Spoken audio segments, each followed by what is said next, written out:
What is up, Flutter devs? Today we're going to implement the drawing of an ellipse in our port of processing to Flutter.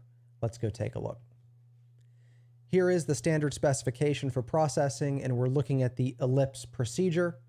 We see that the ellipse procedure takes in some numbers, and in this case is drawing a circle being a special kind of ellipse, the same way that a square is a special kind of rectangle.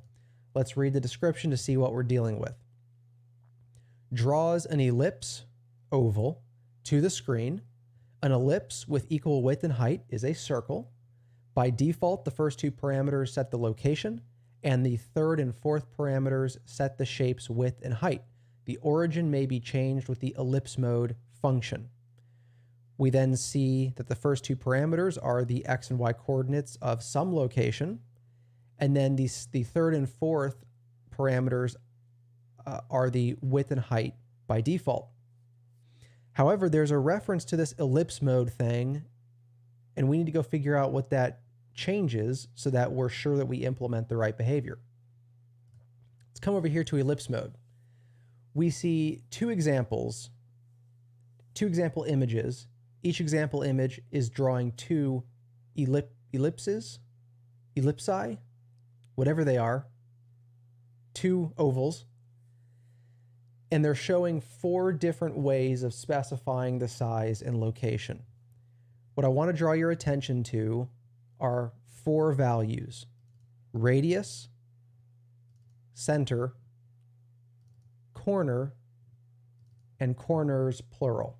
Those are the four different ellipse modes that are supported. We could read through this text down here, but it's going to tell you what I'm about to explain to you anyways, which is how to interpret these things. Again, across these two images, we are drawing four ovals, but they are at different sizes and locations because of these four different ellipse modes. So I'm going to tell you what these ellipse modes do. This first ellipse mode is radius. By setting the ellipse mode to radius, here's how the ellipse arguments are interpreted. The first two arguments, in this case 50-50, are the x and y coordinates of the center of the ellipse. The third and fourth arguments, in this case 30-30, each represent the two radii of an ellipse. An ellipse doesn't have to be a circle, which means there's a longer radius and a shorter radius. If you are aligned with the Cartesian coordinate system, then you have like a horizontal radius and a vertical radius. In this case, both of them are 30, which means it's a circle. Remember, radius is 1/2 of the diameter. So when we say that the radius is 30, the diameter is actually 60, which gives us this white circle. The reason the white circle is larger than the darker circle is because we're setting the radius, not the width. So again, ellipse mode of radius specifies the center and the radius. An ellipse mode of center still specifies the center x and y, but this time the third and fourth arguments specify the width and the height, meaning two different diameter values. The diameter here is the same as the radius of the previous example, which is why the darker ellipse is half the width. Because when the diameter equals the other radius, that means that the diameter of the first one is twice the diameter of the second one, right? That's the definition of what the radius is. That's why you see two different size ovals, even though we are invoking the ellipse procedure with the exact same arguments. So that's radius and that's center. Let's go to the second image. The first thing we draw is the white circle, which is you can see is the larger of the two. The second oval that we draw is the darker one. The first mode that we use is corner, singular, corner. For corner, the first two parameters are the x and y position of the top left corner. Now you might say, how do we have a top left corner when we're drawing an oval? Well, the oval is defined by an invisible bounding box. it's actually defined by a rectangle, not an oval. This 25, 25 is the top left corner of that invisible rectangle. The third and fourth parameters are the width and the height, the diameter. So the diameter of this ellipse is 50 pixels wide, 50 pixels tall. That's how we get the white circle. Now let's go down to the dark gray circle. The ellipse mode here is corners plural, meaning 2 corners. The first 2 arguments are still the top left corner, but the third and fourth arguments represent the bottom right corner, not the width or the height, not the radius, the bottom right corner of that bounding rectangle. So 25, 25 down to 50, 50, meaning the entire diameter of this smaller oval is only 25. It's half the size of the first one that we drew. Now, I think this is an overly complicated solution that processing has to this issue of positioning and sizing these ovals, because that's all we're doing. These ellipse modes are just 4 different ways to communicate the location and the size of an oval. And it's not even really the location and the size of an oval, it's the location and the size of a rectangle. Why a rectangle? Because a rectangle maps to exactly one oval. Like an oval is a rectangle that you draw with curved paths. For every oval, there is one rectangle, and for every rectangle, there is one oval. There's a one-to-one mapping. Therefore, what we usually communicate to the drawing system is actually a rectangle. In fact, let me show you this. Let's leave the world of processing for a moment and go over to the Flutter API. Here's the Flutter API for draw oval, which is an ellipse. It actually requires a rectangle, because a rectangle tells you unambiguously where to draw an oval. It tells you the shorter radius and the longer radius and the X and Y position of the whole thing. Whether you're talking about the top left or the center or the bottom right, it's all defined by a rectangle. These ellipse modes are just different ways to specify the location and the size. Now in Flutter, for any of you who have drawn rectangles, you know that there are a bunch of rectangle constructors for this exact purpose. There is rect from center with a width and a height, I believe. There's rect from left top with height. There's rect from left top, right bottom. We can go look this up pretty quickly too. Flutter rect API. Rect from center takes the center, the width, and the height. From circle takes a center and a radius. From left top, right bottom. From left top with height. These are literally the exact same 4 ways of specifying a bounding box as these 4 ellipse modes.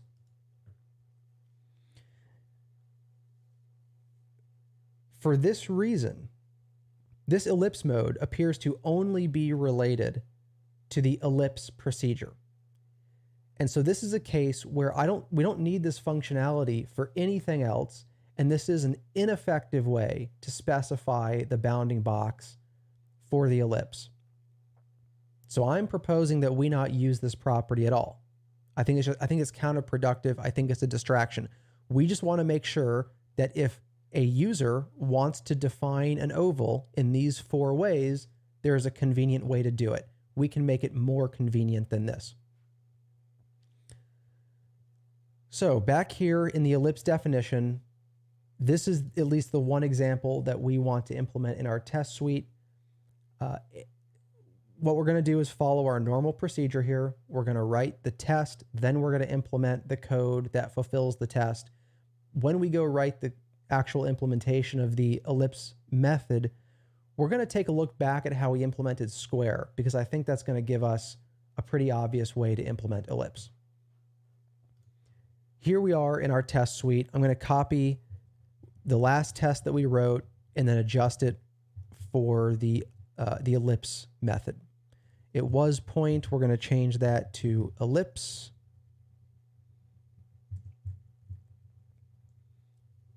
We're going to change the file name to say ellipse. And now how do we want to define or draw an ellipse? We're going to say ellipse. What do we want to pass in? To answer that question, let's go back and look at square for a moment. Here we are in the implementation for all of our various drawing functions. Here's square. I'm going to change the formatting of this a little bit. Notice that when we call square, we pass in an object, a data structure of type square. That's something that we created. Let's go look at square. I'm going to Command B into square. Here's the data structure to define a square. It's just two constructors, and then it has the ability to return a rectangle. Why did we have it return a rectangle? Well, that's because drawing a square actually requires a rectangle. A square is just a particular size of rectangle. But we created square so that we could provide constructors that represent the different ways you might define a square in processing. Processing lets you define a square from the left top and the width, essentially, as well as from center. We wanted to provide those same opportunities to define a square in our port of processing. Well, now we're kind of in the exact same situation again, except with an oval or an ellipse instead of a square. My thinking is, let's repeat what we've already done. This was already an approach that we decided made sense. Let's just repeat it for a slightly different scenario. Therefore, what we want to pass in is, unless I call it an oval, let's go with ellipse to keep the terminology for processing. We're going to implement 4 different constructors, but all we're implementing in terms of the test is just this one case. Let's see what the defaults were again. It said, so it looks like by default, we are defining the center X and Y position. And by default, we are defining the diameter, it looks like. Yeah, the width and the height. These numbers, therefore, correspond to the center, the width, and the height. So we will say ellipse from center, center offset 56, 46, width 55, height 55. Again, for those of you who haven't watched any other videos like this code does not exist yet. We are determining what we would like the code to look like. We are designing the API by writing it out before it exists, and then we'll go implement it. This code here, to me, seems like it replicates our approach from implementing the square. In fact, somewhere up in here we can find the implementation of square tests. Here's square right here. S.square, square from left top and extent. Okay, so this one didn't use named parameters. So the question is, do we want to use named parameters? I think the reason that I didn't use named parameters here is because there's no possible ambiguity. The first argument is an offset. The second one is a double. You can't really confuse those. However, down here in ellipse, we're taking 2 doubles. If we don't give them names, then which one is width and which one is height? That's generally not something you want to force the end user to remember. I mean, maybe those of us who work with painting tools, we know that width almost always comes first, but that's the kind of detail that there's no reason to make someone remember that or make someone look it up if they don't have to. So I think named parameters make sense here. This is just one of 4 constructors that we want to offer. let's make this test compile and generate the expected example. Coming back here to the implementation, let's copy square and implement a version called ellipse.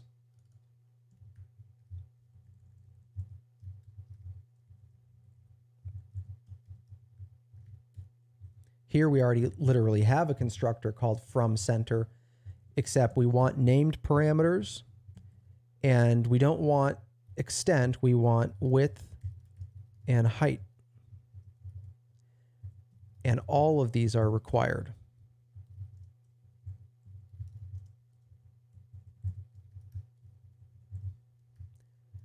Notice that it maps directly to a rectangle constructor.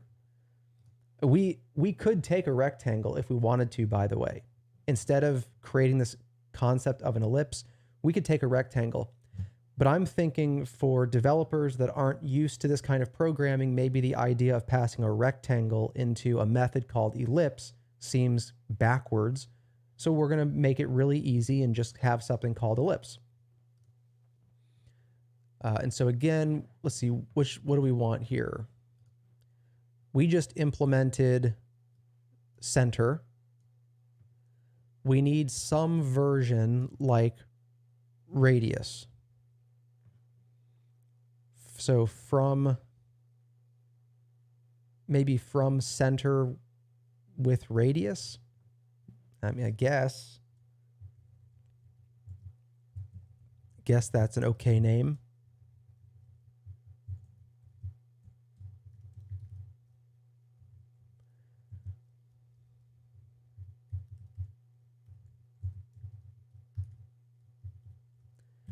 We'll take in radius 1, radius 2,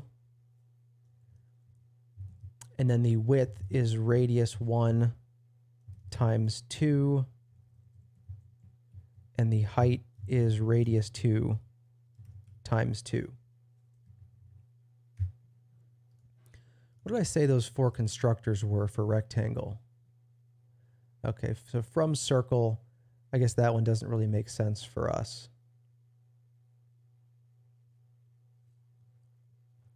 Okay, fair enough. Now, instead of left top and extent, we'll still take top left, but instead of extent, I think we want width and height. Let me make sure that was the ellipse mode. Corner, this is the one we're replicating here. Top left, width and height. That's right.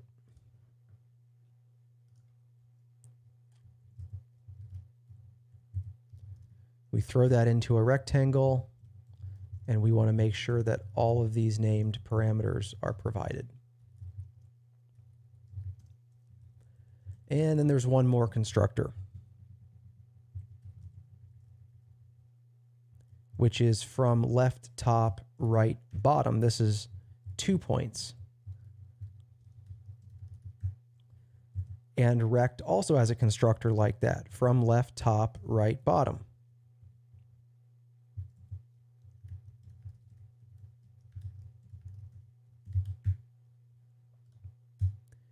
We now have 1, 2, 3, 4 constructors for ellipse that match the 4 different ways, 4 different ellipse modes that you could use in processing.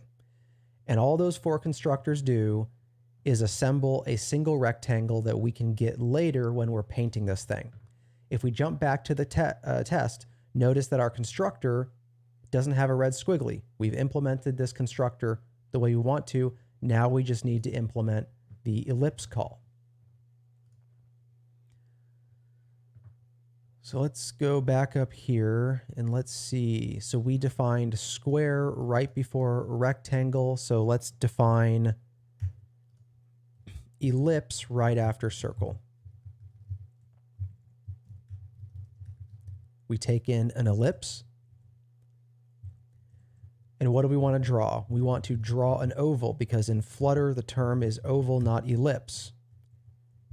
And we want to ask the ellipse for its bounding rectangle. And that's all it takes to draw the ellipse. So let's save that. Let's go back to our test. Now no more red squigglies anywhere. Let's run the test and see if we get what we expect to match the processing spec.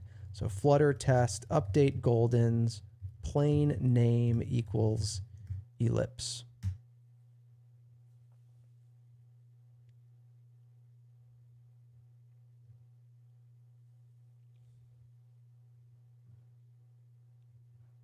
Test passed. Here's the new one. And there it is. It's technically a circle.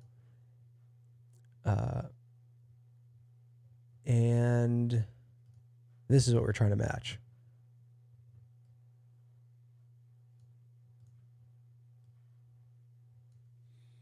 And I'd say that we matched it. Now I'm thinking it makes sense to also write tests that look like these over here. Since we're not going to implement ellipse mode, maybe we should at least show how to draw ellipses like this. Let's go ahead and do that. Let's create 2 more tests for ellipse.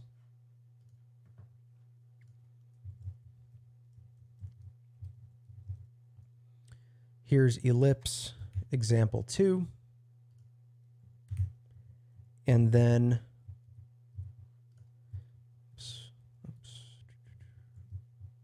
copy that. Ellipse example 3.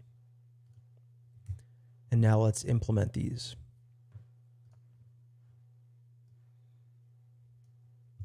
First, we'll implement the ones that are centered about a point.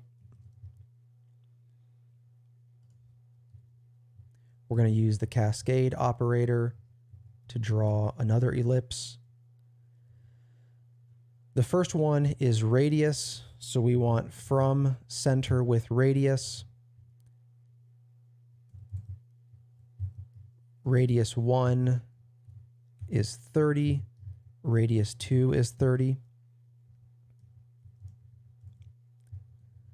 The second ellipse is center, which is actually what we had before, width 30, height 30. And then notice that the fill initially is white and then it's set to a gray. Before we draw the first ellipse, let's set the fill to a color from ARGB 255, 255, 255, 255. And then before the next one, let's set the fill to color from ARGB 255, and then it's all 100s. 100, 100, 100. That should give us the same result here. Let's remove the reference. Let's save. And then let's copy this down to the third example and adjust accordingly. The fill colors, I believe, are the same. We just need to adjust the size and position of the ovals. The first one is corner, which means the top left width and height. From left top extent is what I called that. That name should be different. I'm going to refactor it from here. That should be left top width height. Let's see if it figures out how to refactor. Okay, it does. The top left is going to be 25, 25. The width is 50. The height is 50. And again, that's the white circle or the white ellipse. Then we come down here to this one. We want from left top right bottom. Top left is going to be 25, 25. Bottom right is going to be 50, 50. And then we can get rid of this reference. Now those 2 additional tests should produce the same thing that we're seeing in the ellipse mode spec. So let's once again run this test and see what we get.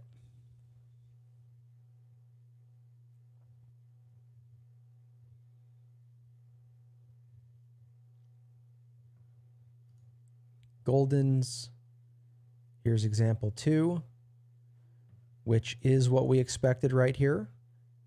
As always, we're getting some weird anti-aliasing, but we see the smaller circle at the center of the larger circle, and it looks to be approximately half the size, which is what we expect. Let's look at the third test. We see here, and this is what we expect as well, the smaller circle looks to be about half the size of the larger one, and they're both aligned to their top left, which is what we see right here. Which means we have all 4 possible ways of sizing and positioning ovals, as well as the standard simple oval test that came from the ellipse specification itself. So that is ellipse taken care of. I believe the only thing remaining in 2D primitives is the arc procedure, which does have some interesting details that we'll need to figure out. We'll tackle that in the next video, and then we will be all done with 2D primitives.